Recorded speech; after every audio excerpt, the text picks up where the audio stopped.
ये कहानी एक ऐसी लड़की की है जो एक पद पर बुरी से राज करता था। लेकिन आज 2.5 ईयर्स से बाद वो एक आम स्टोर पर एक जॉब कर रहा है और अपने बॉस की बातें सुन रहा है। लेकिन क्या होगा अगर वो दोबारा स्कूल जाए, अपनी स्टडी कंटिन्यू करे और फिर से पुलिस पर राज करे? तो देखते हैं हम इस वीडियो में। तो चलिए वीडियो को शुरू करते हैं। कहानी का स्टार्ट होता है और हमें पता है जाता है कि पुलिस का राज था, जहां पुलिस को टीचर भी कंट्रोल नहीं कर पा रहे थे। और जहां तक ही नहीं, बल्कि वो पूरे स्कूल में राज कर रहे थे। कि हम स्कूल मैनेजमेंट को देखते हैं, जिनका मेन टॉपिक यही था कि पुलिस को कैसे कंट्रोल किया जाए। यहाँ एक लड़की कहती है, हमें इन पुलिस को कंट्रोल करने के लिए इनसे भी पावरफुल पुलिस को लेकर आना होगा। कि एक मेंबर बोलता है, तुम क्या कह रही हो? वायलेंस से वायलेंस को कंट्रोल करना चाहते हो? क्या तुम आउट ऑफ माइंड तो नहीं? कि चेयरमैन बोलता है, नहीं, ये ठीक है। और मुझे बताओ कि कोई ऐसा बंदा है जो आज इन स्कूल को संभाल सकता है? जिसके बाद हम अपने मेन कैरेक्टर को देखते हैं, जो कि एक बुक रीड करने की कोशिश कर रहा होता है, क्योंकि एमसी ने 2.5 ईयर पहले स्कूल से ड्रॉप आउट कर लिया था। और अब वो एक स्टोर में पार्ट टाइम वर्कर के तौर पर काम कर रहा है, जहाँ वो रोज अपने बॉस की बातें सुनता है। नेक्स्ट फ्रेम में हम पुलिस को देखते हैं, जो कि एक लड़की को तंग कर रहे होते हैं। कि एक बुली को उसका बॉस सिगरेट का पैकेट लाने को बोलता है और वो लड़का एक लड़की के साथ सिगरेट का पैकेट लेने के लिए जाता है। और नेक्स्ट पैनल में हम देखते हैं कि वो लड़का और लड़की हमारे एमसी के स्टोर में आ गए हैं। सो ट्रबल मेकर्स को देखकर एमसी का बॉस वहां से जाने लगता है और कहता है, जी हाँ, मैं जा रहा हूँ, तुम यहाँ संभाल लेना। जी हाँ, वो उन्हें वेलकम करता है और वो बोली 2 पैकेट टॉफ सिगरेट्स की मांगता है। जी हाँ सोचता है, ये तो देखने में हाई स्कूल के स्टूडेंट लग रहे हैं, सोने सिगरेट देना भी चाहिए या नहीं। और उनसे उनकी आईडी मांगता है। लेकिन वो पुलिस जल्दी में कहता है कि मैं घर पे भूल गया हूँ, तो चलो मुझे जल्दी से सिगरेट दे दो। एमसी कहता है, अगर आईडी नहीं तो आपको सिगरेट भी नहीं मिल सकती। जिससे उस बुली को गुस्सा आ जाता है और वो पैसा फेंकता है। लेकिन फिर भी एमसी उसे मना कर देता है। तो वो बुली जीहोंग को कॉलर पकड़ लेता है, जबकि ये सारा सीन जीहोंग का बॉस भी देख रहा होता है। और वो उनके पास आकर कहता है, क्या तुम ये बॉल जाकर हैंडल कर सकते हो? जिसे सुनकर जी होंग भी शॉक हो जाता है। नेक्स्ट पैनल में हम जी होंग को एक सुनसान स्ट्रीट में उन बुढ़िस के साथ देखते हैं। कि वो बुढ़ी जी होंग को कहता है, अच्छा तो तुम बाहर आकर मार खाना चाहते थे, लेकिन अब तुम सेफ नहीं हो। जी होंग रिप्लाई में कहता है, मैं तुम्हें 3 सेकंड देता हूँ, अगर तुमने हार नहीं मानी तो तुम्हारी खैर नहीं। ये बात सुनकर सामने खड़ी लड़की हंसने लगती है। क्या बोला 3 सेकंड? क्या तुम कोई प्रैंक कर रहे हो? और ये बात सुन के वो बुल्ली को गुस्सा आ जाता है और वो चिहोंग को मारने ही वाला होता है कि एक बहुत जोर की आवाज आती है। और हम नेक्स्ट पैनल में देखते हैं कि वो बुली जमीन पर पड़ा है और चिहोंग सही सलामत खड़ा है। सो उस लड़के के मार खाने के बाद वो लड़की उस बुली लड़के को उठाती है और वो बुली लड़का उस लड़की से कहता है, जाओ बंदिरों को बुला कर ले आओ। लेकिन लड़की ने सुना नहीं था, तो वो जोर से उस पर चीख कर कहता है, जाओ, मैंने कहा बंदों को बुला कर ले आओ। जिसके बाद वो लड़की वहां से चली जाती है और पीछे जीहोंग और वो बुली लड़का रह गया था। जीहोंग बड़े आराम से कहता है, तुम कितने साल के हो? वो लड़का पहले तो थोड़ा हेजिटेट करता है, लेकिन थोड़ा सा पुश करने के बाद वो कह देता है, मैं 17 साल का हूँ। जीहोंग कहता है, अगर तुम फिर से मुझे यहाँ कहीं दिखे तो तुम्हारी खैर नहीं। कि उसी सेकंड उस पुलिस की लड़के वगैरह वहां पर आ जाते हैं और उनमें से एक मोटा सा बुली बाहर आकर कहता है कि अब बात है, तुम तो एक पार्ट टाइमर से हार गए। तुम्हारी लाचारी देखकर मुझे शर्म आ रही है। कि क्राउड में से एक मोटा अंकल जैसा दिखने वाला बंदा बाहर आता है और कहता है, पार्ट टाइमर, अब तू नहीं बचेगा। जी हाँ कहता है, क्या अब मुझे अंकलों से भी फाइट करनी पड़ेगी? और वो अंकल जैसा स्टूडेंट जीहोंग की बात सुनकर उसे मारने ही वाला होता है कि जीहोंग के एक ही स्लैप में वो अपनी हालत खराब करवा बैठता है। एमसी स्वैग में बोलता है, मेरे पास इतना टाइम नहीं है। चलो सारे के सारे एक साथ मुझ पर हमला करो। जिसके बाद सारे उस पर हमला कर देते हैं। एक लड़का फौरन बच जाता है, लेकिन उसकी हालत भी उस अंकल जैसे स्टूडेंट की तरह होती है कि एक और बंदा अटैक करता है, लेकिन एमसी उसे डॉज कर कर उस पर एक स्मोक होता है, वो स्ट्राइक करता है कि वो पहले वाला बुली पास पड़ी बोतल से अटैक करने ही वाला होता है कि चिहोंग उस पर चार्ज कर देता है और उसकी हालत भी बहुत बुरी हो जाती है कि क्राउड में से एक ही बंदा बाकी रह गया था। एमसी उससे कहता है, क्या तुम लड़ना नहीं चाहते? सो बोली कहता है, कोई शक नहीं, तुम वही हो सकते हो। जी हाँ, पुलिस पर राज करने वाला। लड़की कहती है, क्या क्या मैंने तो सुना था, तो वो तो बड़ा हैंडसम सा लड़का है, लेकिन इसकी हालत तो जरा देखो। लेकिन फिर भी वो जो बचा हुआ लड़का होता है वो एमसी से माफ़ी मांगता है और कहता है कि मैं फिर से ऐसा कभी नहीं करूँगा और हम आपका रास्ता कभी नहीं रोकेंगे। जी हाँ, वो कहता है, तो आप फिर क्या करना चाहते हो? वो लड़का कहता है, मैंने हॉस्पिटल ले जाऊँगा। एमसी कहता है, नहीं, हॉस्पिटल लेकर जाना थोड़ा ऑड नहीं हो जाएगा? मैं ज़रा तुम लोगों को इसकी सज़ा तो दे दूँ। तुम ऐसा बार-बार करने से 100 बार सोचो। कि दिन ढलता है और जिहोंग घर वापस जा रहा होता है कि रास्ते में उसे एक लड़की मिलती है जो उसे अपना कार्ड देती है और कहती है, क्या हम बात कर सकते हैं? और वो बताती है कि मैं साविली हूँ, ड्रैगन एजुकेशन की पूरी इंचार्ज हूँ और पुलिस को कंट्रोल करने के लिए प्लान बनाती हूँ। जिसके बाद वो सारा प्लान एमसी को बताती है और ये सुन के एमसी को ये प्लान काफ़ी अच्छा लगता है। जहाँ हम जिहोंग का एक फ्लैशबैक देखते हैं कि पास में जिहोंग एक मासूम सा स्टूडेंट था जिसे स्कूल के पुलिस बहुत ज़्यादा तंग करते थे और इवन टीचर भी कुछ नहीं करते थे। यहाँ तक कि एक दिन बात यहाँ तक पहुँच गई कि उन लड़कों ने जिहोंग की बैग पर एक नोट लगा दिया जिस पर लिखा हुआ था कि इसकी माँ नहीं है। लेकिन ये चीज़ एक और बुली ने देख ली जिसकी भी माँ नहीं थी और उसने उस बुल्ली को बहुत मारा और फिर सारी क्लास में कहा, अगर फिर किसी ने जियोंग को तंग किया तो वो मुझसे बच नहीं पाएगा। जिसके बाद किसी ने भी जिहोंग को तंग नहीं किया और फिर जिहोंग ने काफ़ी ट्रेनिंग की और वो काफ़ी पावरफुल बन गया। जिसके बाद जिहोंग ने सारे पुलिस डिवीजन को एंड कर दिया और उन सब पर राज किया। सो हम प्रेजेंट में आते हैं। जिहोंग सामिडी से कहता है, क्या तुम ये चाहती हो कि मैं उन स्टूडेंट बनकर उन पुलिस को से डील करूं? सामिली कहती है, हाँ बिल्कुल, क्योंकि मुझे तुम्हारी पास की मिस्टेक्स के बारे में पता है कि तुमने कैसे स्कूल छोड़ दिया था और अब तुम एक पार्ट टाइम जॉब कर रहे हो। नेक्स्ट डे हम डेकन, जिसे मैं जिहोंग बोलूँगा, हम उसे देखते हैं कि वो स्कूल पहुँच जाता है और कहता है कि अपने 20s में स्कूल जाने का एक्सपीरियंस कुछ अलग ही है। और जब वो एक ट्रांसफर स्टूडेंट बनकर क्लास में आता है तो लड़कियां उसे देखकर अट्रैक्ट होने लगती हैं। जी होम काफ़ी हैंडसम था, जिससे क्लास के पुलिस को उससे काफ़ी जेलसी फील होती है। जिसके बाद जेहोंग अपनी सीट पर आकर बैठ जाता है और एक लड़की के साथ बैठता है जिसका नाम किंग मिंगसू है, जिसे हम किंग बुलाएंगे। क्लास में टीचर के जाते ही वो पुलिस स्लोली स्लोली किम के पीछे आ जाता है और किम को बहुत जोर का सर पे स्लैप करता है कि अचानक जेहोंग भी उसे देखकर शॉक हो जाता है।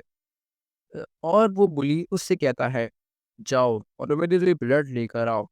किम डरते हुए कुछ बोलता है कि क्लास स्टार्ट होने वाली है, मैं नहीं जा सकता। और ये इस बात सुन के पीछे बैठा एक और ब्लॉन्ड बुली हंसने लग जाता है।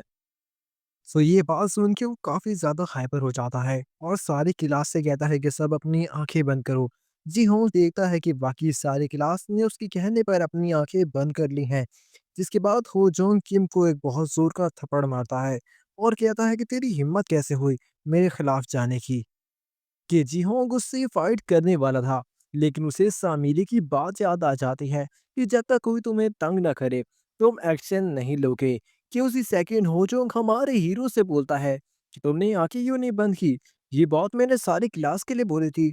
होजोंग साथ में कहता है कि किम मेरे लिए काम करता है, लेकिन अब से तुम भी मेरे लिए काम करोगे।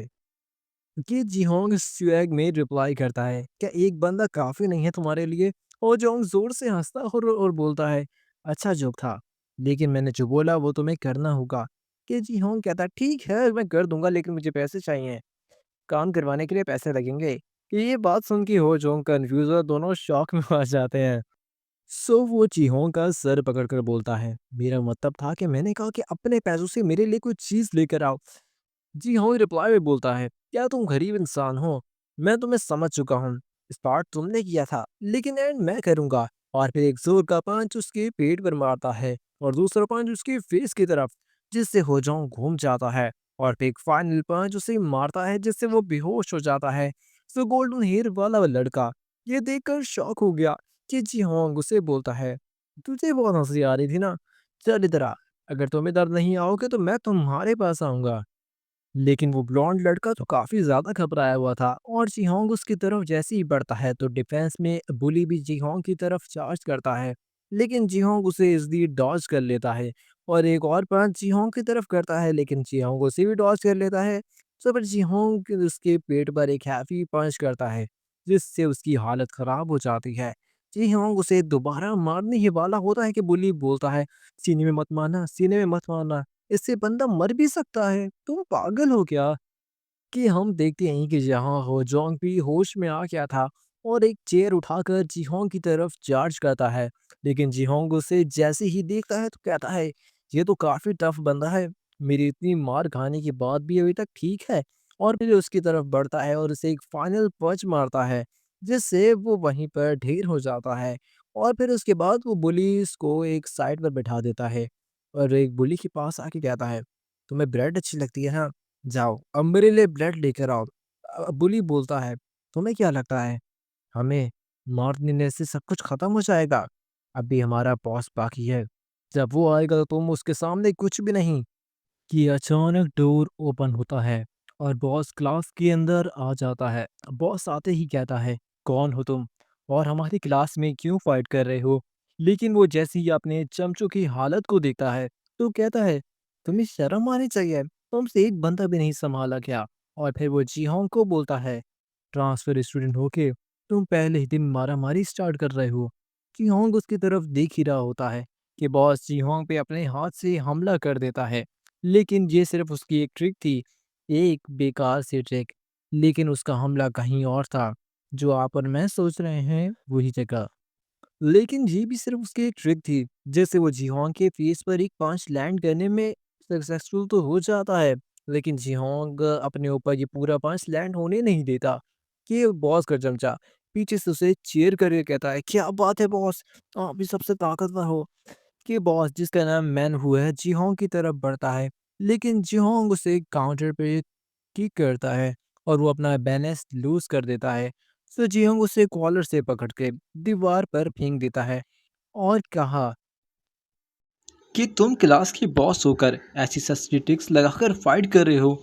लेकिन रिप्लाई में मैनहू कहता है, ये तो सिर्फ एक ट्रेलर था, लेकिन मेरी असली ताकत क्या है वो मैं तुम्हें अब दिखाऊंगा।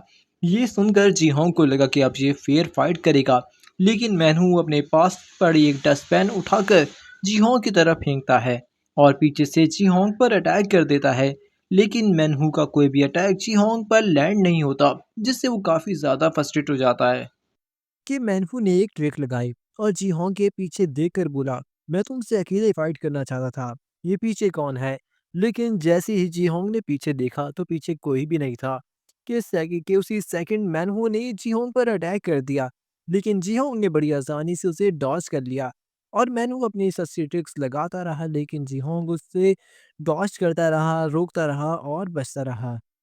कि फाइनली जी होंग ने मैनवू के पीठ पर एक जोर से पंच किया जिससे मैनवू बेहोश हो गया।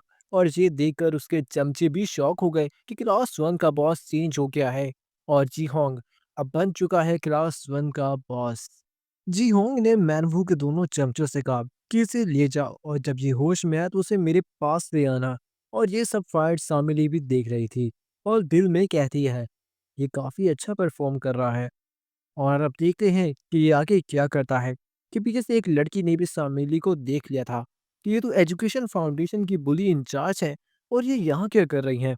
जिसके बाद क्लास में जी होंग ने तीनों को समझाया कि आज से कोई भी किसी को तंग नहीं करेगा। और जी होंग ने सारी क्लास से कहा, अगर तुम्हें कोई भी तंग करे, बुली करे या तुम्हें परेशान करे तो सिर्फ मुझे बताना, मैं उसे देख लूंगा। और ये न्यूज़ सारी क्लास में भी फैल गई थी कि जी होंग एक न्यू ट्रांसफर स्टूडेंट होके क्लास वन का बॉस बन गया है। और उसने मैनू को भी हरा दिया है।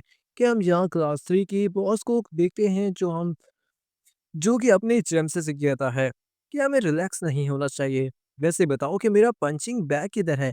जिसके बाद क्लास 3 की बॉस का चमचे एक लड़के को उसकी तरफ फेंकता है। तो बॉस उस पर पंच करता है, जिससे वो लड़का वहीं पर उल्टी करने लगता है, जिससे वो बस कहता है, "पाँच को कितने नंबर दोगे?" वो लड़का कहता है 800 नंबर। तो बॉस स्माइल करके अपने चमचे से कहता है, "तो ठीक है, मेरे लिए और भी पंचिंग बैग तैयार रखना।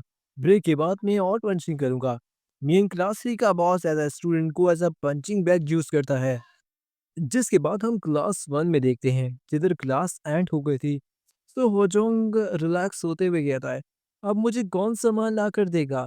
लेकिन वो जैसे ही जिहोंग की तरफ देखता है तो वो डर कर चुप हो जाता है।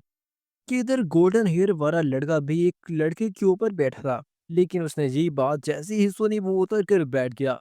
हो जोंग उस गोल्डन हेयर वाले लड़के से कहता है कि हारने के बाद स्कूल काफी बोरिंग हो गया है। कि गोल्डन हेयर वाला लड़का कहता है, चलो हम इसे स्कूल के बाहर फाइट करते हैं। और बॉस आप तो फाइट जीत ही जाएंगे। कि ये बात पास खड़ी लड़की भी सुन रही थी। तो लड़की उनका मजाक बनाती है कि तुम यहाँ कुछ नहीं कर पाए तो तुम बाहर जाके क्या ही कर लोगे। जिसके बाद वो जीहोंग के पास जाती है और कहती है कि तुम मेरे साथ स्टडी करना चाहते हो, लेकिन जीहोंग उसे कंप्लीटली इग्नोर कर देता है। तो वो लड़की काफी एम्बेरस हो जाती है और वो लड़की उन पुलिस पर चीखने लग जाती है कि ऐसी बातें बंद करो, अपनी स्टडी पर फोकस रखो, बदले में क्या रखा है, जब तक अपना काम करोगे तब तक तुम कामयाब होगे। तो मैन हू कहता है, हम हार चुके हैं। ये बात क्लास 2 और क्लास 3 के बॉसेस को भी पता चल गया होगा और वो क्लास में कब्जा करने के लिए जिहोंग पर हमला जरूर करेंगे। कि उसे सेकंड क्लास 2 का बॉस क्लास में आ जाता है और मैनू से कहता है, क्यों यार तुम कितने कमजोर हो कि किसी से भी हार गए हो। जिससे मैनवो और उसके चमचू को काफी गुस्सा आ जाता है और वो फाइट के लिए तैयार हो जाते हैं। कि क्लास 2 का बॉस कहता है, मैं पहले जी होंग को जरा देख लूं, फिर तुम लोगों से भी फाइट करता हूँ। और जिसके बाद वो जी होंग के पास आ जाता है और अपने चमचे से कहता है, क्या यही है ना वो ट्रांसफर स्टूडेंट? और फिर वो क्लास 2 का बॉस जी-होंग को धमकी देता है, लेकिन जी-होंग उसे कंप्लीटली इग्नोर करके अपनी स्टडी कर रहा होता है। कि क्लास 2 का बॉस जी-होंग का हाथ पकड़ने ही वाला होता है कि जी-होंग उसका हाथ पकड़कर जोर से दबाता है, जिससे उसे काफी दर्द होता है और वो हाथ छोड़ने के लिए जी-होंग से भीख मांगता है। सो जी-होंग कहता है, मैं स्टडी कर रहा हूँ, सो मुझे तंग मत करो। और जैसे ही उसका हाथ छोड़ता है सो होजोंग किम का ईगो हर्ट हो जाता है और वो जी-होंग की तरफ अटैक करता है। लेकिन जी-होंग उसका अटैक डॉज करके उसका हाथ पकड़ के एक जोर का थप्पड़ उसे मारता है, जिससे होजोंग किम वहीं पर बेहोश हो जाता है। जी-होंग उसकी तरफ देखते हुए कहता है कि क्लास 2 का बॉस इतना कमजोर था, तो फिर यहाँ मुझसे लड़ने क्यों आया? जी होंग उसके चमचे से कहता है कि अगर वो होश में आया तो उससे कहना कि अगर फिर कुछ ऐसा किया तो मैं उसे छोड़ूंगा नहीं। सो अब यहाँ जी होंग 2 क्लासों का बॉस बन गया है और अपने पहले ही दिन सो आगे क्या होगा जाने की हम अगली वीडियो में। सो देखते रहिए टून इन साइड को और सब्सक्राइब करना मत भूलिए। मैं आपसे कंटिन्यू वीडियोस अपलोड करूंगा। मैंने किसी रीज़न की वजह से वीडियो छोड़ दी थी, कंटिन्यू नहीं की थी, लेकिन आपसे वीडियोस कंटिन्यू है। सो देखते रहिए टून इन साइड को।